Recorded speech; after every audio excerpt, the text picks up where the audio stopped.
Hello दोस्तों, हिंदी पाठशाला में आपका स्वागत है। आज हम लोग समास की क्लास पढ़ने जा रहे हैं, तो शुरू करते हैं। समास किसे कहते हैं?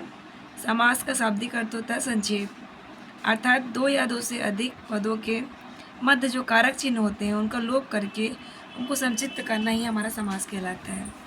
जैसे राजपुत्र है तो इसका अर्थ होता है राजा का पुत्र, इसमें हमने का लोप कर दिया और इसमें समास बन गया तत्पुरुष समास। समास की विशेषताएं क्या होती हैं? समास में कम से कम दो पद होने चाहिए का योग होता है। अगला, वे दो या दो से अधिक पद एक पद हो जाते हैं और एक पदी भाव कहलाते हैं।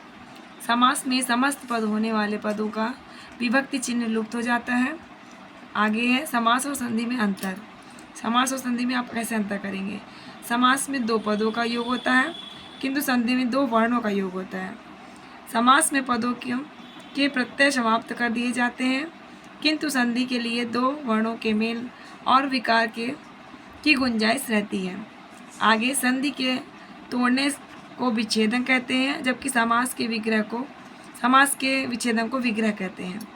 हिंदी में समास संधि केवल तत्सम पदों में होती है जबकि समास संस्कृत, तत्सम, हिंदी, उर्दू हर प्रकार के होते हैं।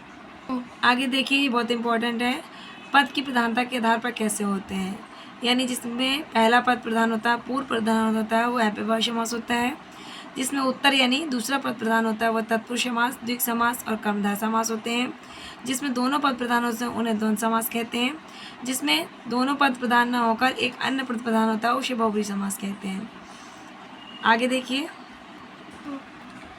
समास की प्रकार। समास 6 प्रकार के होते हैं हिंदी में। एक अव्ययभाव समास होता है, दूसरा बहुब्रीहि समास, तीसरा तत्पुरुष समास, चौथा कर्मधारय समास, पांचवा द्वंद्व समास और छठवां द्विग समास। नोट की कुछ स्थलों पर द्विग समास और कर्मधारय समास और तत्पुरुष समास के भेद माने जाते हैं। ये तत्पुरुष समास के दोनों भेद माने जाते हैं। अब है आगे अव्ययभाव समास। जिस समास के पूर्व पद की प्रधानता होती है, यानी पूर्व पद दो पद होते हैं, इसमें जो पहला पद होता है उसे पूर्व पद, जो अंतिम पद होता है उसे उत्तर पद बोलते हैं। पूर्व पद प्रधान होते हैं और सामाजिक पद अव्यय हो जाता है तथा समास का पूरा पद क्रिया विशेषण अव्यय हो जाता है, वह अव्ययभाव समास कहलाता है। इस समास का पहला पद बड़ा आ, अनु, यथा, प्रति, भर, यावत आदि शब्दों से प्रारंभ होता है। जैसे है आमरण, अनुसार, यथा साध्य, प्रतिदिन, भरपेट, यद जीवन। इसमें सब में आपके अव्ययभाव समास है। इम्पॉर्टेंट तत्पुरुष अव्ययभाव समास के उदाहरण देखिए। जैसे प्रतिदिन में दिन दिन, इसमें अव्ययभाव समास है। यथाशक्ति, विधि के अनुसार, इसमें भी अव्ययभाव समास है।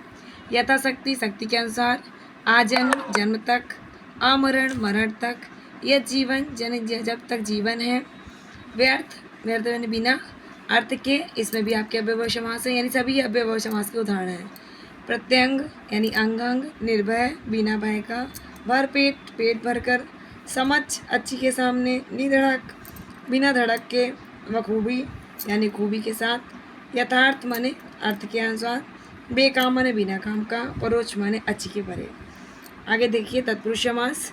तत्पुरुष समास वह समास होता है इसका अंतिम पद प्रधान होता है। इसमें अंतिम पद यानी उत्तर पद प्रधान होता है। विभक्ति का लिंग वचन और दूसरे पद के अनुसार होता है और दोनों पदों के बीच का कारक चिन्ह का लोप हो जाता है, उसे तत्पुरुष समास कहते हैं। जैसे गगन चुंबी यानी गगन को चूमने वाला, ग्रह आगत माने ग्रह को आने वाला, स्वर्ग प्राप्त माने स्वर्ग को प्राप्त किया हुआ।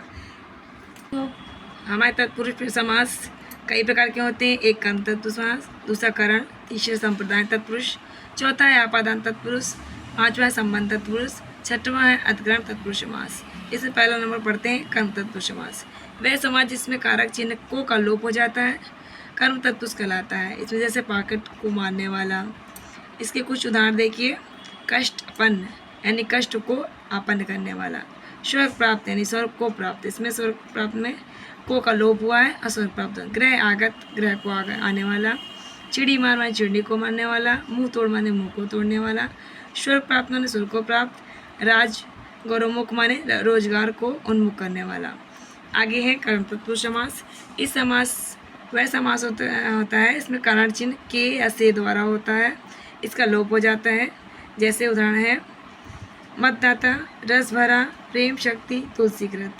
इसमें आगे उदाहरण देखिए, रस भरा माने रस से भरा हुआ, रोग पीड़ित माने रोग से पीड़ित, यानी रोग से के साथ है।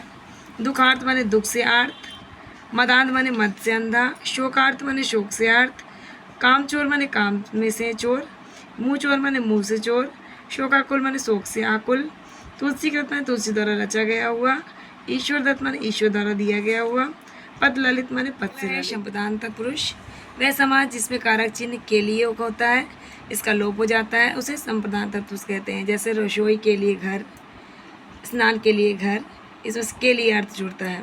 जैसे रसोई घर है तो रसोई के लिए घर, मार्ग वे माने मार्ग के लिए वह, स्नान घर माने स्नान के लिए भर, देशभक्ति माने देश के लिए भक्ति। अगला है अपादान तत्पुरुष समास। वह समास कारक चिन्ह इसमें से अलग होने का अर्थ होता है, का लोप हुआ होता है, उसे अपादान तत्पुरुष कहते हैं। जैसे बल से हीन, यानी बल से यानी हीन है तो बल उसके पास बल नहीं है। पदभ्रष्ट माने पद से भ्रष्ट हुआ। माया रिक्त माने माया से मुक्त, माया से रिक्त। पाप मुक्त माने पाप से मुक्त, यानी उसके पास पाप नहीं है। इसके कुछ उदाहरण हैं, बलहीन, बल से हीन, पदभ्रष्ट, पद से भ्रष्ट, माया रिक्त माने माया से रिक्त, पाप मुक्त माने पाप से मुक्त, नेत्रहीन माने नेत्र से हीन, यानी इसके पास नेत्र नहीं है। ईश्वर विमुख माने ईश्वर से विमुख है, जो अलग है। लोकोत्तर माने लोक से उत्तर, यानी लोकों से परे। अगला है संबंध तत्पुरुष समास। वह समास जिसमें कारक चिन्ह का के की संबंध के साथ जुड़ा होता है, उसका लोप होता है। उसका अर्थ निकालने पर जैसे देव आलय, देव के लिए आलय निकलेगा, देव का आलय। राजभवन, राजा का भवन, ऐसे निकलेगा। इसके कुछ उदाहरण देखिए, जैसे अन्न दान, अन्न का दान, इसमें संबंध बता रहा है अन्न से। देवालय माने देव का आलय, यानी देव का रहने का स्थान।